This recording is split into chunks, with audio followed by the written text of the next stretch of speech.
Hi there, it's Lindsay. Welcome to our second garden tour of the season.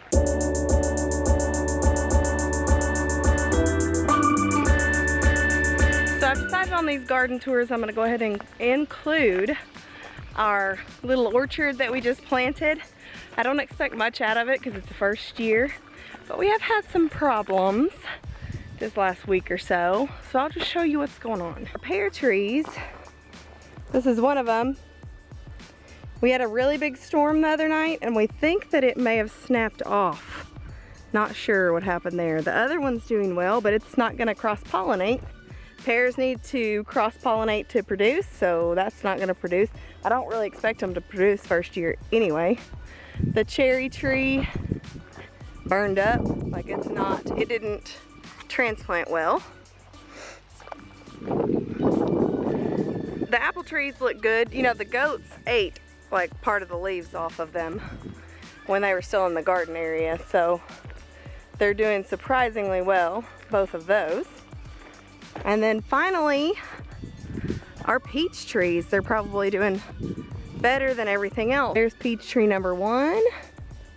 Looks like it needs something. Let's see.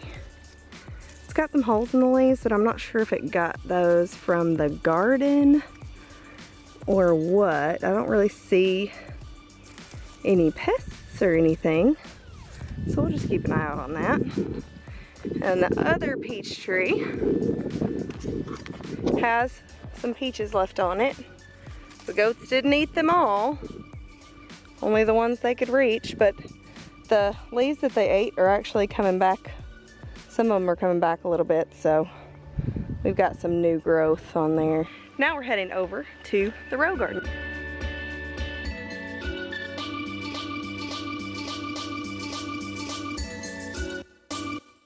You'll have to excuse my hair today. It's humid and hot and I didn't feel like making it beautiful or anything. So this is what it is. Okay, let's start. Dad's been doing a lot of work on this garden. I came out the other morning and he had been out here for a while and it was 7:15 and it was already like tilled up and hoed out, so he's been doing a lot of work in the wee morning hours, which is when it needs to be done because anything else is hot. The watermelons are looking amazing, and the ones that look the best in my opinion are these Leadman watermelons from Baker Creek Seeds. These plants are actually looking the hardiest. And I think these are our sugar babies, but here's our watermelon row here, and this is another watermelon row. These plants aren't quite as big, but they're getting there. There aren't any more vined out. It's just those Leadmans up there. They must be a quick growing variety. But the watermelons look good anyway. And then this row is our cantaloupes. And looky here, we got some flowering out happening here with our cantaloupe. Looking really healthy. That's just a little dirt on the bottom of the leaves, but nothing other than that. I don't see any bites taken out. So, cantaloupe row. Oh, look, a watermelon washed out. But the cantaloupe row is looking really good. I've got some down here that are really big and also have some flowering happening over here. What is that? Also some flowering happening over here with some good looking leaves. So cantaloupes are doing well. Here's these big giant pumpkins. Oop, weed. These big giant pumpkins are huge. So they're looking great. I don't see any pests. These are the giant pumpkins. And then we've got our blue pumpkin variety here. Some of those came up. And check out these.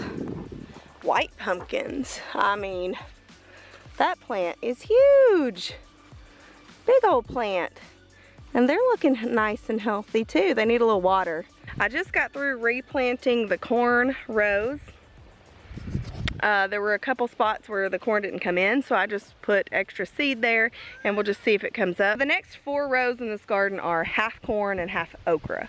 So let's just see how they're doing. Corn is growing up nice and tall. They're about nearly 2 feet tall now.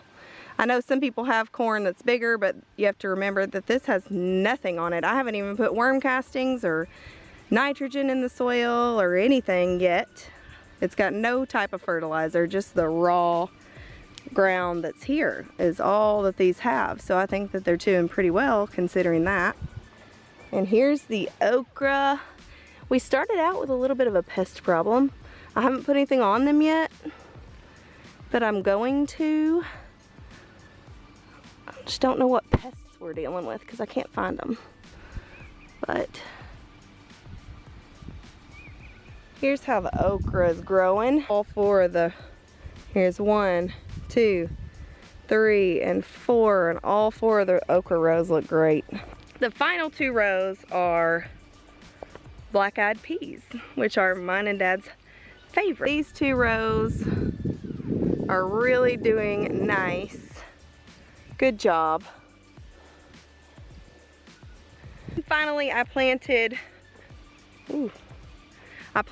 4 of my Cherokee tan pumpkins out here. So let's check on them. All right, this is looking pretty. I just love the leaves on these Cherokee tan pumpkins. They're just beautiful. This one's a little bit smaller, but still growing. This one is smaller still. Well, no, that's a little bit bigger. And this one's growing nicely. So that's it for our row garden. I'm gonna take you guys on to the kids' garden and the kitchen garden. But if you'll remember, I planted our Cherokee tan pumpkins in 2 different spaces. They're gonna have 2 different fertilizer methods, 2 different soil bases, and we're just gonna see what grows best and what yields best. But I think you'll be surprised at how differently the kitchen garden Cherokee tans are doing than the row garden Cherokee tans. It's pretty remarkable the difference in their growth rate. And the only difference, because I haven't put anything on that, but the bed already had some nitrogen in it. So I mean, that could be what it is. It had a little bit of nitrogen left over. I didn't put anything on it after I planted. And the soil base out there is just peat moss and compost. So I'll show you what those look like in just a second.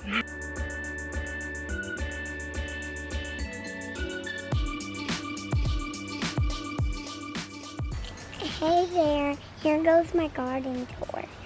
Now, did you see that we planted snake gourds right here? That's why I put that sign here. Oh, okay. And these are zinnias, they're already sprouted up. Yeah, they're getting tall. Come over there and look at the flowers I got on my big one. These, I got 2 flowers. This one just sprouted up today. Yeah, this one looks nice and fresh. Tithonia. Yeah, it's a Mexican sunflower, huh? Yeah. Look how beautiful this Tithonia is. Yeah. Nice and thick. We had some pest issues at first, but we aren't having that issue now. It's doing a lot better here. Look on the underside of your leaves, see if you see any pests or eggs or anything like that. Yeah, caterpillars too. And what are all these? Okay, let's go back over here because we missed some stuff. I can't remember what that is. This is our 4 o'clocks. The goats had eaten them down completely and now they're growing up new leaves. We do have some pest problems. Still, we're gonna put out a slug trap on this side because we think they may be slugs, huh? Yeah. What about a caterpillar trap? A caterpillar trap has holes all around this. Yeah? So the caterpillars fall. Well, these marigolds look great because they're pest resistant and a lot of pests don't like them. So we'll see. You remember what that is? No. Chamomile. Chamomile? Look how cute this chamomile is. Yeah, it's so tiny. It looks cool, huh? Yeah. Is it poisonous to kids? No, you can actually make a tea out of it once it blooms. Well, what are those? Those are sunflowers. This one's huge, isn't it? Yeah, these are tiny sunflowers. Come on, everybody. Okay. Yeah, everybody. Let Audrey try too. What is that right there? 1 second. I don't know, get it off of there. Everybody. I don't know what it is. What are those? Flowers. They're flowers? Mexican flowers. Can you say Tithonia? Can you say that? Tithonia is a Mexican. How many flowers are there? Be gentle. Come look at the tomatoes, everyone. Okay. So our little cherry tomatoes are doing good, but I need to get some tomato cages probably for over here. I usually don't use tomato cages, but that might be our only option in this small space. I should have pruned them a little bit better. But they're like I could probably prune this off. Just because there's lots of stalks going on. Don't prune the ones off of tomatoes. Yeah, that's right, we don't prune the ones with fruit, huh?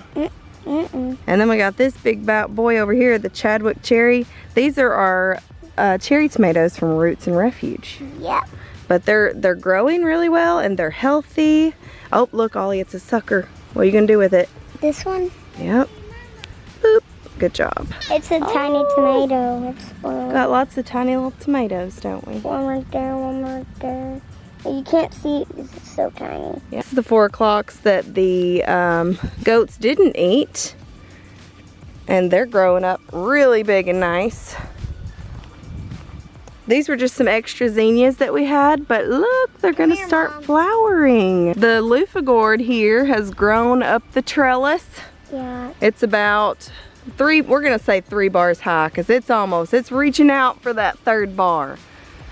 So it's growing up. It's like 1, 2, 3. And we have 2 of these plants. This one's not doing quite as well as the one on the end, but it's starting to get there. It's starting to grow. And then we have our jelly melon here that has really started to take off. It's 1, 2, 3, 4 bars high. The jelly melon. We had 3 plants here. This is the 2nd plant. Okay, and then we have a tiny little one right here. I don't know if that one's gonna make it or not, but that's okay because these other 2 are doing great.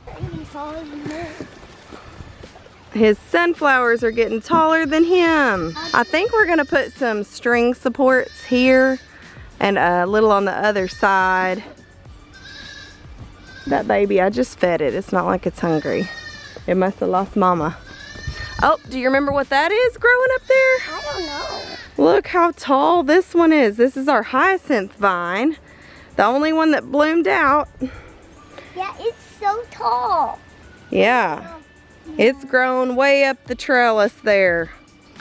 So that one might actually fill us up. It's all the way to 6. All the way to 6. 1, 2, 3, 4, 5, 6. You're right. That was our kids' garden. And now Ruby and I are on to the kitchen garden because the kids say it's too hot.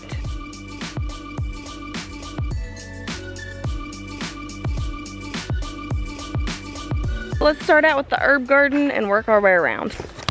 The herb garden is still looking excellent.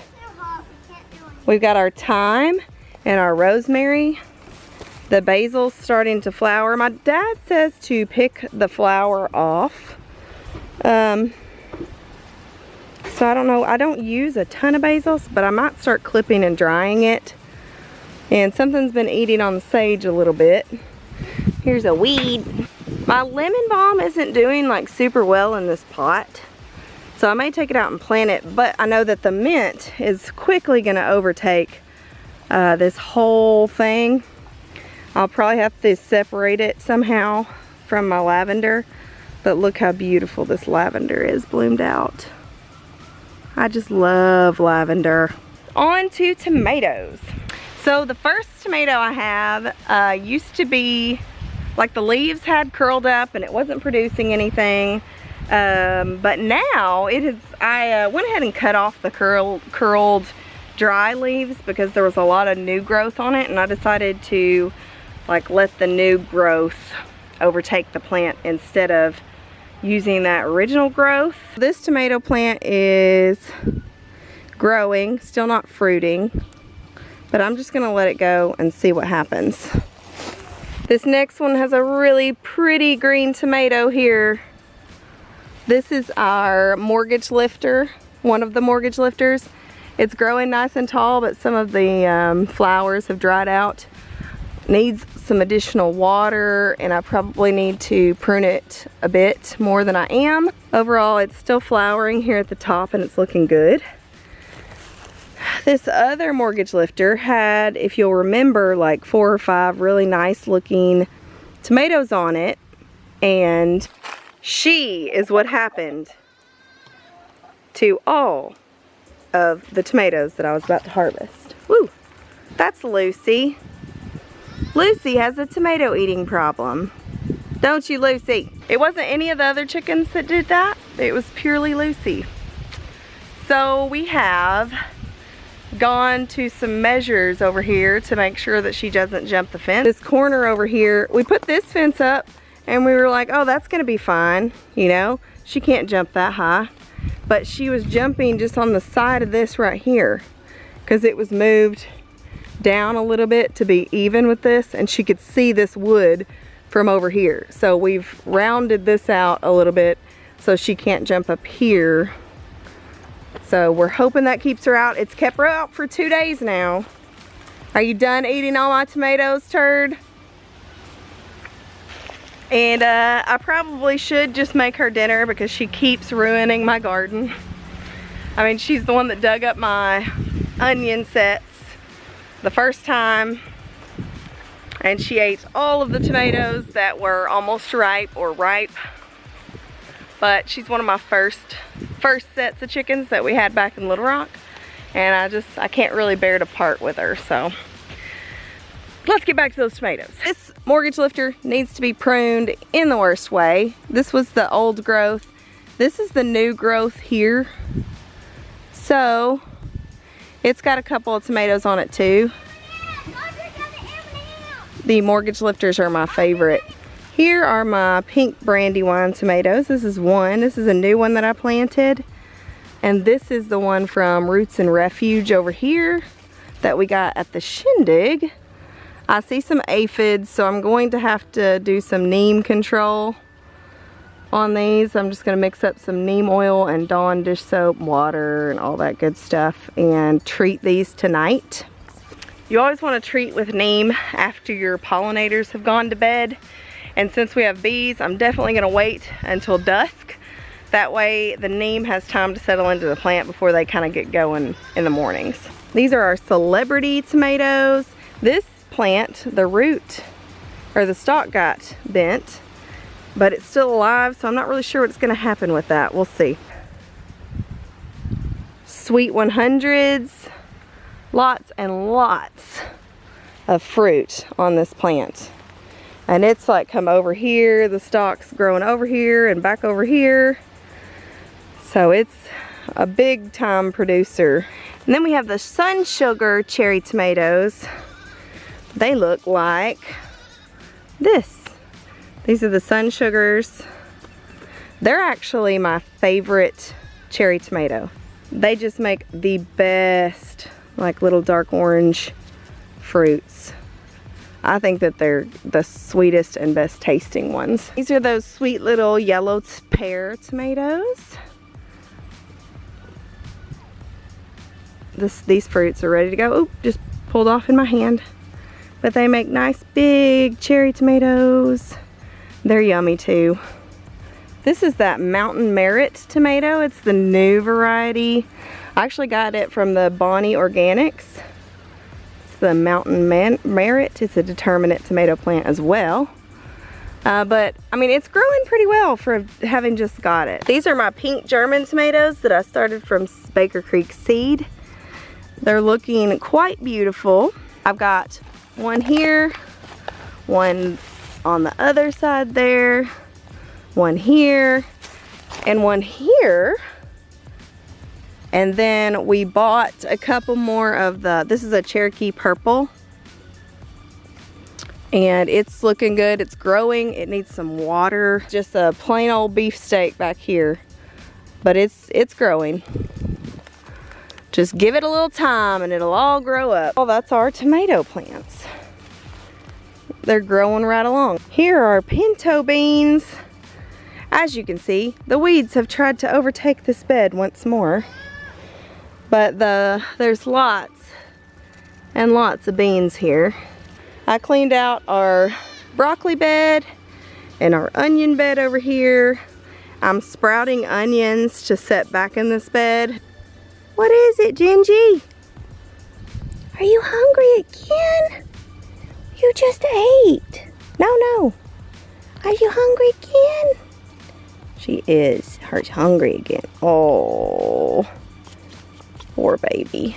All right, so we've got our patty pans over here. They're blooming really nicely. Leaves are looking really healthy and good. The zucchini is humongous. This is our squash bed. The whole thing is squash. But these are not zucchini here. What has happened here? Do I have a crossbreed? Look at this. These are zucchini leaves. What are these? Wait, I'm confused. If y'all know what this is, let me know. These are the blooms. They look like squash blooms. But what is this? It shouldn't be a patty pan because they're in the zucchini squash row here. So I'm not sure what I got there. And I just planted the yellow squash in this empty space. And I threw some extra zinnia seeds in here. So they've kind of grown up a little bit. Potato bed looks horrid. So, I mean, we're probably just gonna dig those potatoes and replant. This is my bed with the Cherokee tan pumpkins. Look how much bigger these are. Look how much bigger these are than the row garden. But the only difference here is the soil. Peat moss and cow manure is what this is growing in. I mean, look at this. Look at that leaf. Just crazy. So very interesting. We'll keep following that and see how they fruit. On to the final thing, which are our trellises. We've got our pepper trellis and our cucumber trellis. Last year at this time, my cucumbers were all the way up to the top of the trellis and I was having to harvest daily. This year, however, I'm not having that luck, but it is getting quite hot for cucumbers, and usually this time of year, as soon as it gets hot, they start getting really bitter. So I may not have any cucumbers at all, which makes me really sad because I really like pickles. This is the one that the goat ate off of it, and I didn't even think it was going to survive. So the fact that it did is awesome. But, I mean, they're just now starting to trellis. They're all really tiny, small. And, yep, the weeds are taking over again. I'm gonna do a little research and see if I can help our cucumbers out. If you guys know any tips or tricks for cucumbers, please leave them down in the comments because I'm going to try several different things. And we'll just see what works, if anything can bring them back. Even if they're bitter, I just want to see maybe I can do it better next year. Peppers. If you'll remember, my goats ate down all my pepper plants, but all the ones that were eaten down have now grown back. Like this was one of the ones that was eaten down and it grew back. So I think, let's see. Yeah, here's our hot pepper varieties. We got our jalapeno and habanero, and that's a cowhorn pepper. I think it's a hot pepper also. This sweet bell pepper may be a little bit close to all this, but we'll see. This is a Mexican bell pepper. It's a spicy variety. We still don't have any fruit on that. Something's eating them a little bit. I think it's those little brown caterpillars again. So I'm gonna have to see if neem oil will do those good or if I need to find something else for those. I'm so glad that I left my pepper plants to just kind of see what they would do instead of pulling them, because they are growing back and they might not look pretty yet, but I'm thinking that they might yield before the summer ends. that is it for our second garden tour of the season. I'm gonna try out some pest control methods and I'll tell you how they work. And if you have any tips and tricks for me on anything that you've seen, please leave them in the comments. I love to hear your opinion and how you garden as well. So I would love to hear from you in the comments and we can chat there too. So thank you so much for watching. If you haven't already, subscribe to our channel and get more garden updates. Give me more advice, that would be really nice. Hit that notification bell so you don't miss any videos in the future, and I will see you in the next one. Bye.